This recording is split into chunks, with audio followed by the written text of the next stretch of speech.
Bonjour à toutes et tous. Cher Révérien, cher Chantal, cher Marcel, cher Freddy, monsieur le sous-préfet, monsieur, je dis les choses pas du tout dans le bon ordre, monsieur le maire, monsieur le sous-préfet, monsieur l'ambassadeur, mesdames et messieurs. Permettez-moi aujourd'hui de vous parler du cœur de manière un peu personnelle, car si je n'ai aucun lien familial avec le Rwanda, je suis liée à cette histoire depuis 10 ans.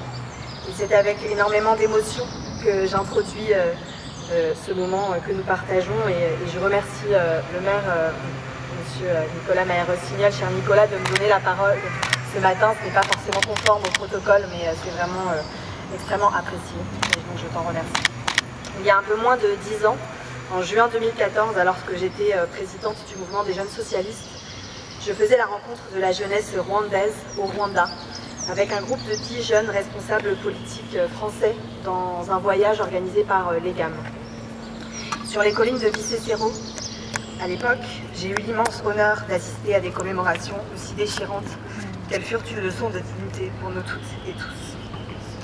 Lors de ce voyage qui a marqué ma vie, nous avions découvert l'horreur de ces 100 jours du génocide le plus intense de l'histoire humaine. Nous avons parlé avec de jeunes Rwandais qui espéraient un avenir sans violence ni racisme, un avenir de vérité et de justice. En arrivant au Rwanda, d'abord je n'ai pas compris comment les victimes et les rescapés pouvaient, elles et ils, côtoyer les bourreaux chaque jour, en allant au travail, en prenant un taxi, en marchant dans son village. Comment ces femmes tenaient-elles encore debout après avoir vécu l'indicible? Comment ces jeunes pouvaient-ils continuer de vivre après avoir vu toute leur famille être assassinée?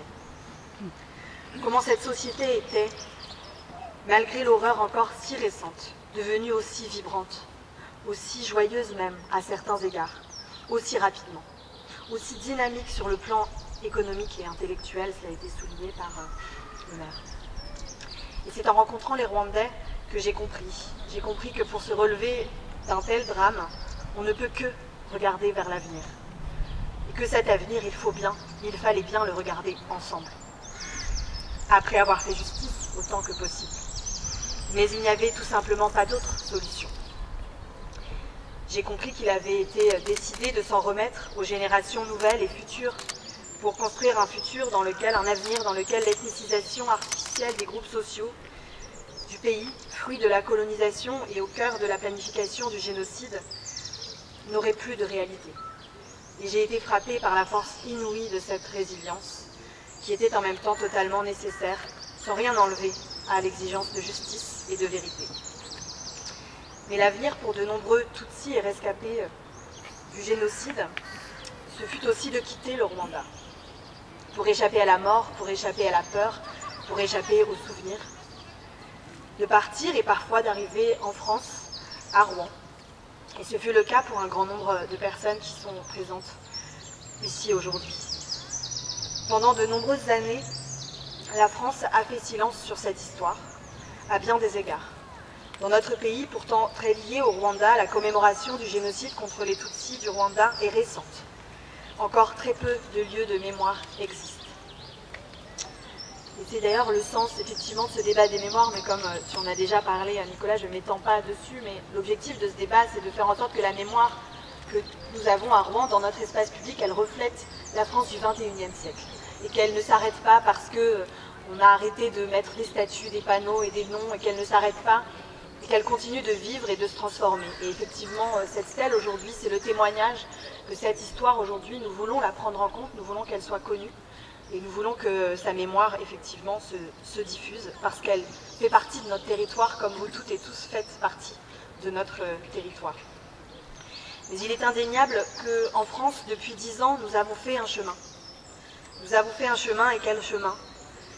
Quand je compare au discours auquel nous faisions face il y a 10 ans, quand avec d'autres jeunes, avec les jeunes Rwandais et des jeunes Français, nous portions ce devoir de mémoire, de justice et de vérité de la part de la France, eh bien, quel chemin nous avons fait depuis 10 ans collectivement sur le regard qui est porté sur le génocide contre les Tutsis en France. Un chemin vers la vérité qui n'est pas terminé, un chemin vers une reconnaissance progressive que la France, pour citer le président de la République, aurait pu mais n'a pas empêché le génocide. Un chemin vers la justice pour faire en sorte que les hommes, que les bourreaux qui se sont réfugiés dans notre pays soient traduits en justice. Ce travail a commencé et cela concerne aussi notre territoire avec notamment un procès en cours. Un chemin vers la mémoire qui nous amène aujourd'hui à Rouen à rejoindre les villes qui font le choix de faire connaître cette histoire par la création de lieux de mémoire et de permettre à nos concitoyens et concitoyennes d'origine ou de nationalité rwandaise de se recueillir et de transmettre leur histoire, qui est aussi la nôtre. Celle d'une humanité qui, malgré le plus jamais ça d'après 1945, n'a pas su empêcher le pire de se reproduire en 1994, alors même qu'elle savait. Je tiens à remercier très personnellement et chaleureusement le maire de Rouen, M. Nicolas Maillard-Rossignol, d'avoir tout de suite accepté et encouragé cette démarche. Et bien sûr, l'association Ibuka pour son travail remarquable depuis tant d'années qui porte ses fruits. Et je suis très heureuse de pouvoir vous aider à avancer dans ce travail, Marcel, Chantal, Freddy et tous les autres. Même si c'est très peu par rapport à l'immensité de la tâche, je suis très fière de ce que nous faisons aujourd'hui. Ce chemin n'est pas terminé, il va continuer de se dessiner grâce à celles et ceux qui se battent depuis toujours et qui continueront toujours de le faire. Grâce aux nouvelles générations rwandaises et françaises, si et seulement si elles savent ce qui s'est passé et comment l'empêcher de se répéter. Et grâce à des événements comme celui-ci aujourd'hui, où nous donnons un espace visible et légitime, particulièrement dans notre territoire, aux victimes et aux rescapés, ainsi qu'à leurs descendants. Nous ne pourrons jamais savoir vraiment,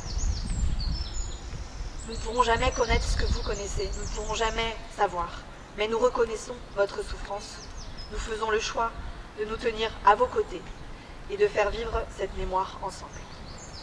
Bonjour.